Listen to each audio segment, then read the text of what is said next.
I think we can all agree this was a little bit of a trap game for the Leafs tonight. Second night of a back-to-back in Chicago against the very lowly Blackhawks. Well, the Leafs get the job done. Winning 5-2 in regulation. I believe it's the first time the Leafs have won in regulation in Chicago since like 2003 or something, they said on the broadcast today. Some really weird stat. They've won some games, but it's been an overtime or a shootout, and it's just been very odd. The Leafs do get the job done today. Wasn't pretty to start. Joe Woll held the fort. When the Leafs got their legs underneath them, they came to play and pick up the victory, winning 2 in a row now, both nights of the back-to-back, which is always so sweet. And with the victory today, the Leafs are now 35-20-2 on the season. And with the win as well, they jumped the Florida Panthers for first place in the Atlantic Division and still have a game in hand with being a point up as well. So a nice job of business the last couple of days for the Leafs. You win your 2 games. Florida loses in regulation yesterday to Seattle. So a very, very nice weekend overall for Leafs Nation. A very nice last 4 or 5 days for Toronto hockey fans. You got to see the Four Nations victory, and then a couple days later, you get to see the Leafs win 2 straight. It's a good sign all around. It didn't, like I mentioned, it didn't start great though. And a very, very late first period goal from Teuvo Teravainen. Kind of a weird one, bouncing puck everywhere, finds him in the slot, and he buries it past Joe Woll in the power play with only 11 seconds left in the first period. Kind of a tough one there. And you go into the break, down 1-0. Shots were 10-6. Like I mentioned, they didn't play well in the first period. A lot of shots on goal for Chicago. They were flying around out there. The Leafs were trying to find their legs. Then the second period started, and then the offense started. But it wasn't your usual suspects. It wasn't Austin Matthews. It wasn't, Mitch Marner, Willie Nylander, John Tavares. No. The third line of Nick Robertson, Bobby McMann, and Max Domi were the ones that got the job done. Now, it was a very weird, let me try and find all these goals for you guys, because it was a very odd scene of events there in the second period. That line, eventful, to say the least. I think we can all agree on that. Bobby McMann wins the battle down low. I think that's so crucial here. We've seen so many great things from Bobby McMann. He's got one hell of a shot. He's got a ton of goals this year. But he wins the battle along the boards just about the goal line. And a one-hand little push pass to Max Domi, who's coming right down the seam. He gets the puck, finds Robertson in the slot, who's not covered. Again, the lowly Chicago Blackhawks. And he fires one in past Soderblom. And the Leafs have tied the game at 1. Nice start for the line. Great stuff for Domi and Robertson. Robertson's first in quite at least 10 games or so. And Domi has just been pretty bad all season long. So a nice play overall by those guys to even up the game at 1 apiece. But and that goal was at 7:09 of the second period on the power play. And hey, power play goal from your second unit. Great stuff there. Just over 2 minutes after that, off a point where they won the face. Was it Matthews? Yeah, wins it back to Chris Tanev, who lays on a platter for Jake McCabe. Nice screen in front by, the Chicago guy himself. And Jake McCabe fires one on, and it beats him. Beats Soderblom, and the Leafs have a 2-1 lead. About midway through the second period, 9:45 to be exact. Tanev and Matthews with assists in the goal. And hey, we're in front. Good stuff. Then with 15 seconds to go in the second period, Domi, a hell of a job. This is the talk about Max Domi. He is a fast skater, right? He is a quick dude on the ice. But how many times this year have we talked about him not moving his legs or he's not using his speed? On that play there, he's using his legs. Beats Seth Jones to the puck, and he shields the puck enough because I think Jones goes at him.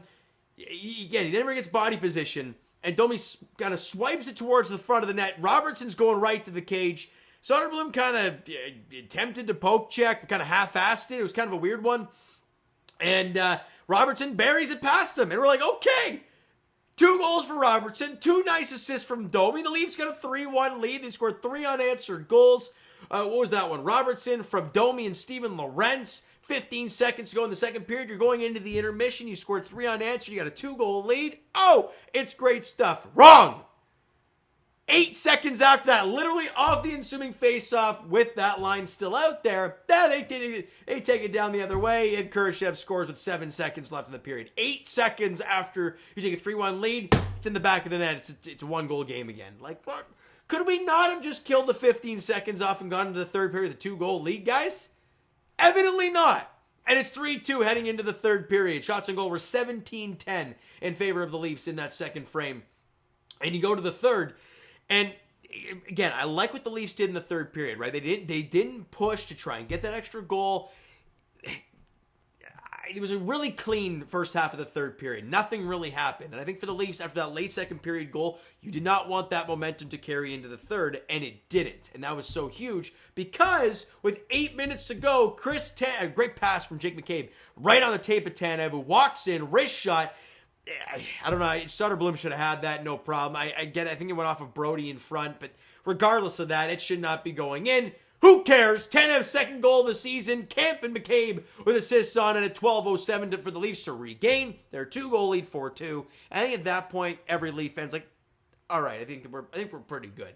Then a weird one happened, right? $1:32 to go. Pontus Holmberg scores. Doesn't say an empty netter, but it was an empty netter. And they review it, and it looks offside, but I guess there's something in the rules. I don't know. Some really weird rule. If you want to look it up, go ahead. I'm not even going to bother because the goal counted. They review it. Chicago fans and the coach are pissed, and I'm like, whatever. Game's probably over anyways. A minute 32 left. You're up 2. Nylander and Tavares grab assist in the Holmberg empty netter at 18:28, and it seals the deal in the 5-2 victory. Shots on goal were 7-7 in the third period, 30-27 in favor of the Leafs in said third. No, they didn't. Not that many shots in the third period for the game. Face-off dot. Leafs usually dominate that one. They did it yet again today. 31-20, 60% for the Leafs in this one. 1 for 3 in the power play. Chicago scored on their lone power play. That was one with 11 seconds to go in the first period. Joseph Woll got the start, obviously, in the second night of a back-to-back. And this is the great thing about this Leaf team. You have the confidence in your goaltenders, right? We talked about it yesterday. Stolarz made some great stops. It got a little shaky near the end there, but you couldn't blame him on any of the goals. He had a .912 save percentage, I think, in that game. Tonight, Joe Woll, 2 on 27 shots, just was as steady as ever. .926 save. Good stuff from him. You pick up 4 out of possible 4 points. Nice job. Nice job there.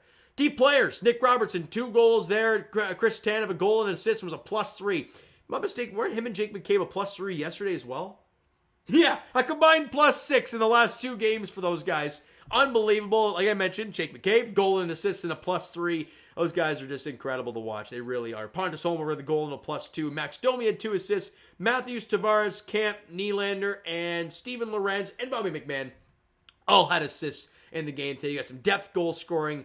I mean, look at it, right? This is the great stuff about the Leafs. We talked about it yesterday, how they got 3 goals from that fourth line of Steves and did Holmberg go in yesterday too? I can't remember who the hell scored. Kampf scored 1 for sure. But you got Holmberg, Tanev, 2 from Robertson, and a freaking Jake McCabe goal today. Love to see it. No Matthews, no Marner, no Nylander in the score sheet, though. I think both, we had an empty netter from Matthews yesterday. But overall, just great stuff. Last 2 days. Enjoy it. Move on to the next one, which is on Tuesday in Boston against the Bruins. And 2 of these Leafs have had 2 very crazy experiences, very different experiences most recently. Mitch Marner won the Four Nations gold, I guess you want to call it. Matthews lost to Marner in the gold. So, I don't know. But regardless, the Boston Bruins have not been playing good hockey, man. They are just pretty brutal. They lost to the Ducks there yesterday. Go out there and do a job. You know, it's going to be a ruckus barn. It always is against the Leafs. And it's not a Saturday night, which is kind of shocking. Tuesday at TD Garden, 7 o'clock puck drop there as the Leafs look to make it 3 in a row. You'd love to see. I'm curious who starts that game, though. Is Stolarz going to start? Is Woll going to start? We shall see, right? So you know what, guys? That is going to do it for this one. If you enjoyed the video in the dub this evening, hit that like button. I do appreciate that. The subscribe button, you guys not done so already. Comment down below your thoughts on the video, your thoughts on the game. What you like, what you not like from today's game. For the Toronto Maple Leafs, Twitter, Discord, Instagram, and of course, TikTok is down below as well. So follow up there if you haven't done so already. And I will talk to you guys Raptors edition Tuesday. Oh, both are on Tuesdays, so nothing going on tomorrow. Tuesday as they host the Boston Celtics at Scotiabank Arena. So both teams are playing Boston. Leafs are in Boston. Celtics are in Toronto. 7 p.m. tip-off there between the Raptors and Celtics. Jays Sunday recapping the spring training games. And on Tuesday, Leafs edition. Leafs, Bruins, 7 p.m. puck drop there. All right, looking to make it 3 in a row. Thank you so much for listening and watching. I hope you enjoyed the video and the dub this evening. Talk to you guys then.